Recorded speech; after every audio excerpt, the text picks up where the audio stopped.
Brace yourselves for a 3-hour-long video with Chris and I talking about our guitar regrets. It's gonna be longer. Regrets.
Hey, what's up guys? My name is Guillaume. And my name is Chris. This is Thomann's Guitars and Basses. We are right here in the studio. And we had an idea yesterday to make a video on our guitar-related regrets. Yes. First of all, because it might be, I don't know, enlightening, so that you don't make the same mistakes, or just entertaining in a way. Maybe some of you can relate to some of these regrets. But very probably extremely sad. Yeah. So this is also a disclaimer. Yeah. This might hurt a little bit, at least hurt us and maybe entertain you, whatever. We'll see. I was thinking we could divide this video into two pieces, two parts, maybe with a jam in the middle. We'll see. One kind of regret you can have as a guitar player is not starting playing the right way early enough, like ignoring techniques or learning something the wrong way. The player's regret. Yeah, like the actual guitar playing part. Okay, yeah. Okay. And the other thing is obviously all the gear you shouldn't have sold or should have bought. Yeah. Those kind of things, which is more of the, the gas-related issue. Like we love guitars, like the object and everything that comes with that. Yeah. So that's another part, and actually could be a video its own. But It's hey, awesome. let's just I've got so much in both categories. All right, let's start with guitar playing, because that's So the more usable part of this video, and then let's enjoy our sorrow. Yes. Crying for all the gear we don't have anymore. I'll just in the second half. I'll just pick two so that we can make that quick somehow. There's something about something about theory and something about more practical sort of down to earth aspects. The theory wise is obviously I started playing guitar in a punk band. I was in a punk band for a long time, and I did 1 year of guitar lessons. Obviously, you cannot appreciate everything there is to appreciate about modes and various scales and voicings in a year. So I am seriously lacking behind on some things that I feel like I could have learned at the same time as I learned to, just regular write or regular read would be to know my circle of fifth and to know what goes in what scale. Because it's not that hard. If I look at it now, it's like, yeah, I've learned more complicated stuff. Like I know a lot of numbers. Like I can remember 7 letters, like it's fine. But yeah, it's the kind of thing that now when I look back is like I would be a lot more proficient if I had done this, and I've been trying to overcompensate for it since. Don't worry, I'm doing the same thing, even though I learned all those things, and still I'm trying. I feel like it's a lot of people are going to be able to relate to but that one, because even if you did learn, if you don't practice it enough, it goes away, and then you relearn, and then we might get to that. Good point. Good point. The second one would be more of a practical thing of maybe not listening to enough music early enough, not enough guitar-driven music, let's say. And so sort of focusing on some things really, really hard, from the start, because that happened sort of with metal, my will to get better at playing guitar, because punk rock I was good enough. Anyone is good enough for punk rock. Depends on the type. Yeah, if no, it's of course. no I don't want to effects, diss. I don't want to diss on punk rock. Obviously, it's you need some skills. very dear to me. But the when I started learning metal, I immediately focused on some things like, all right, I want to nail sweep picking, or and I want to nail legato. And so I focused really, really hard on that for a long time, and sort of closed my mind to a lot of other things, which resulted in me right now being atrocious at like alternate picking, like fast alternate picking and different right hand techniques. Obviously everything that's like chicken picking, or like finger picking, and that kind of stuff. I completely slacked on, and so I've been again trying to compensate for that for a while, and in the meantime feeling bad because now I can't sweep no more. So that's more, I think, in line of what you were saying about your theory. But correct me if I'm wrong. So I did the opposite. I had teachers always, private lessons, and then went to music college to learn that part and learn the theory and learned a lot about different styles, and that actually opened up my mind. So until that point, I was only interested in the regular stuff. First Guns N' Roses and Aerosmith and all those things, then got into Metallica, then got into that part, and then all the metal stuff, and then all the punk rock stuff, and then all the death metal, black metal, all the words in front of metal, kind of metal, everything. And then I had my big sludge metal period. And progressive metal and Dream Theater and Opeth and all those crazy technical stuff. And I know what you mean with just narrowing down your field of view and just really focusing on a few little things, because they're so hard that they will keep you busy for so many years. Yeah. So I can absolutely relate to that. I learned the theory side, but since I don't really use it, and that's not something it's like a conscious decision, it's just something that happens. If you're an actual musician and you don't play in fusion rock or jazz bands, or you don't teach, if you don't teach at that level, some of that stuff becomes automatic. Like you know what you're doing, but then it takes like 5 seconds for you to figure out that this is like. And the other thing is, it's something that I did for many, many years, like at least 5, maybe 6 years. I was already in music college when I realized that this is not going to end well, which is my fast alternate picking kind of technique, which is something I remember explaining it to someone how I do it. That's why I know that I was still doing it at that point. You have your normal hand position, which is a pretty loose wrist, right? And if you just play a scale, you barely move your arm. You don't really move your arm at all, actually. You have your loose wrist kind of position, which is very efficient, very good for the muscles and all the anatomy. Exactly.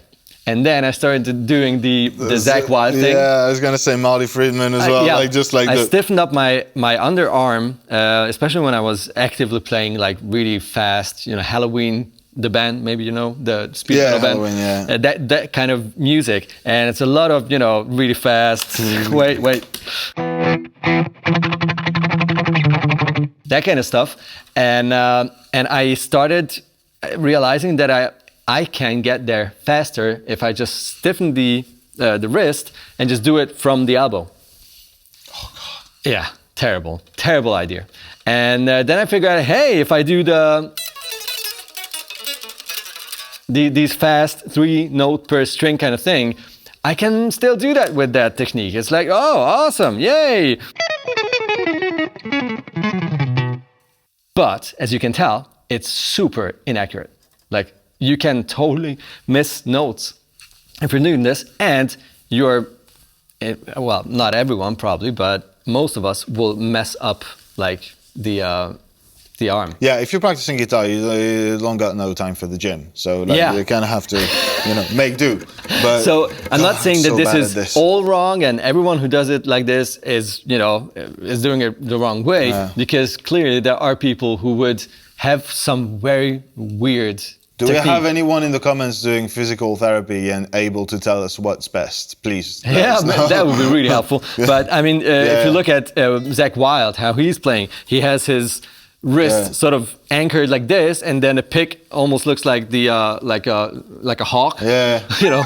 You see, like, and exactly. does some very strange things, and it clearly works really well for him. So I'm not saying it's wrong, but I'm clearly confident to say that it was limiting me on a solid level, and I just could not get more accurate. And I felt like on a show playing, you know, really fast metal stuff, that I cannot do it. You know, if there's a longer song where you have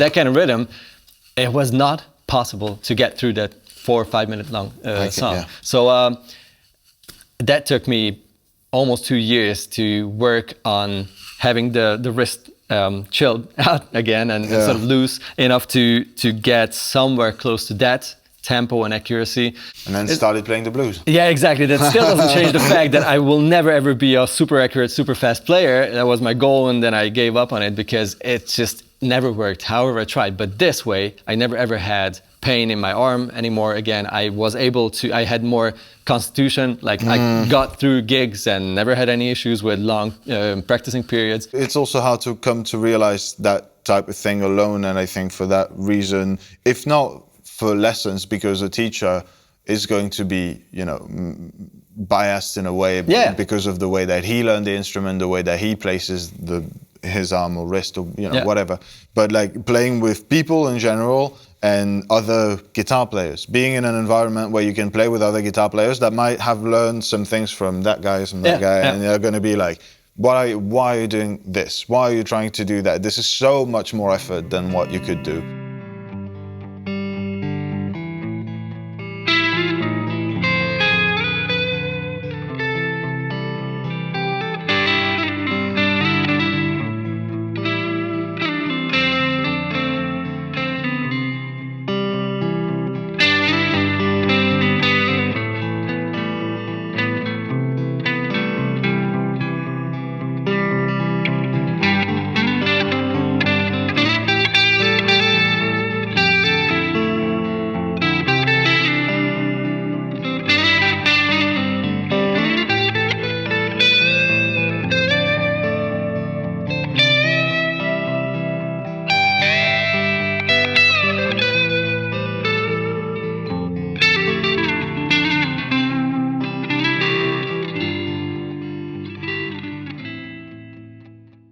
You played the G lick.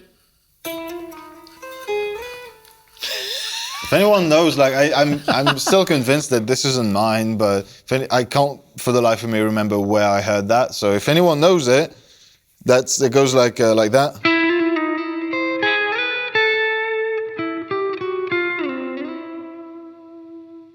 Ish.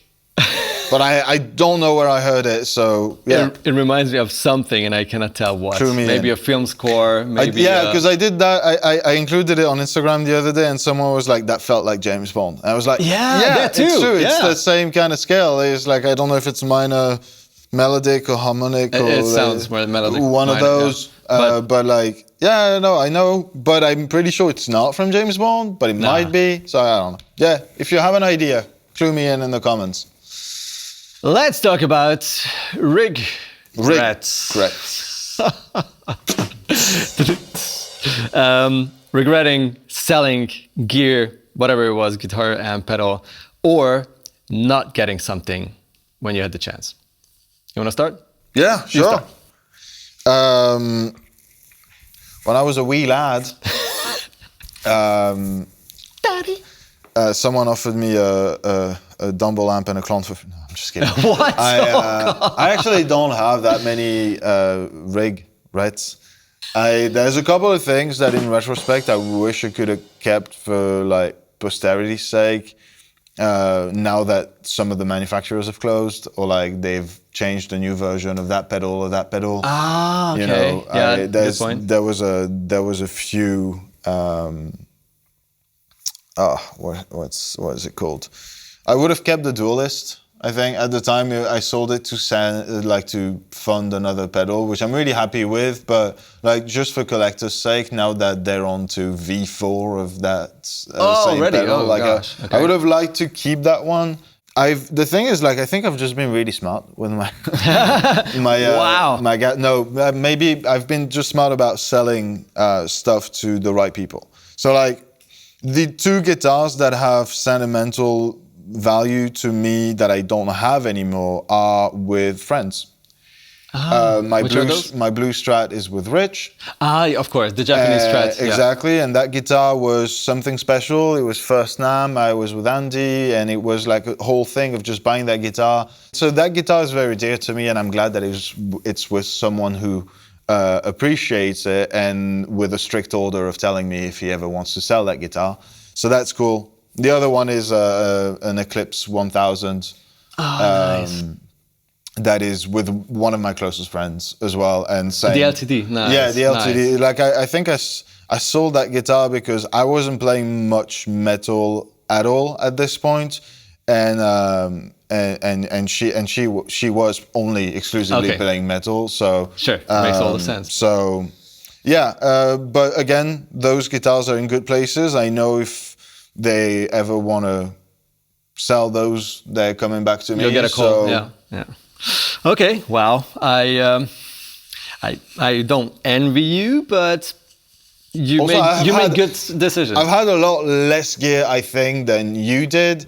Like, yeah, but you're also like 10 years younger, so no, but that's it. Like amp-wise, no, nothing. Like one was stolen. Okay. My rehearsal space at the time was buglered, robbed. Oh, God. And my PV Valve King head and 412 combo got stolen. I remember those. Okay. So that I'm still fairly sour about. Like but then again, it wasn't my decision. It wasn't. I cannot regret that. Yeah.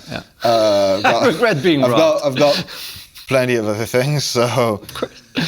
Okay. Yeah. Wow. Okay. I actually have a lot more than that because yeah, let's open up. Item number one. My scroll is a little longer, my dear. Yeah, it is. Oh my gosh. So let's start with amps. I limited myself to just, at least in this video, regretting two, which are definitely on the top of that pyramid. My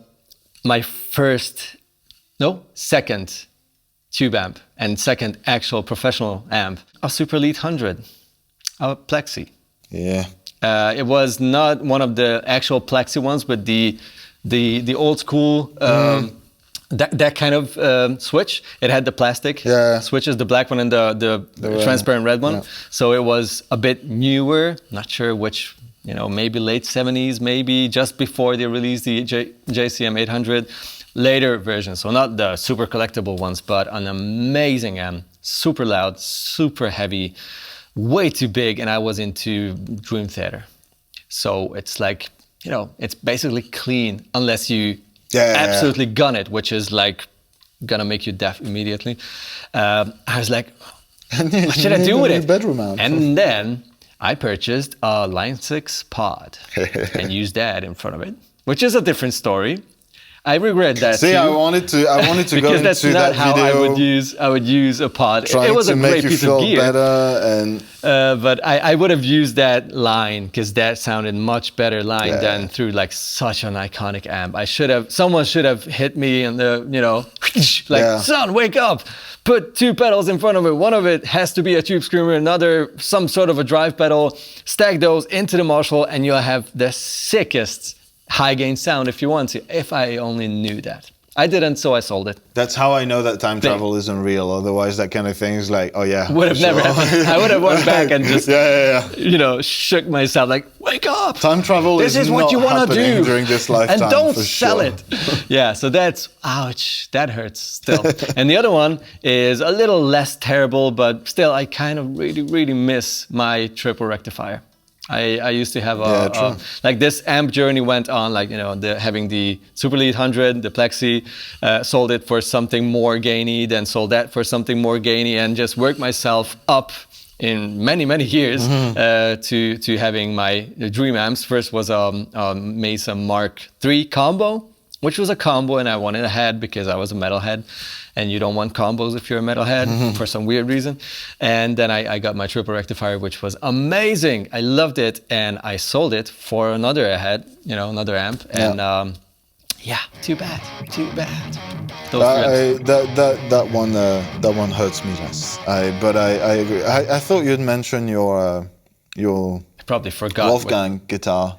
I was talking about amps. Oh, my bad. And now the same thing for guitars, but I'll keep it shorter because otherwise you fall asleep probably. I have a couple of guitar regrets, big ones. I had a Japanese Squier 80s JV series Squier. I bought it for not a lot of money, and it was too early. I was still in my heavy era. Yeah. I really wanted that guitar. I really wanted to love that guitar, and I played miserable on it. I sounded terrible, so I sold it. Yeah. Big mistake. Never should have done that. It was an amazing guitar. Now I know it. And the Wolfgang. I had a first generation EVH special, which were built in Japan in those times, and it had the craziest bird's eye maple neck, like. Insane, and a black flat top body. That was those times without any armrest and nothing. Plus, of course, the Floyd with the drop tuner.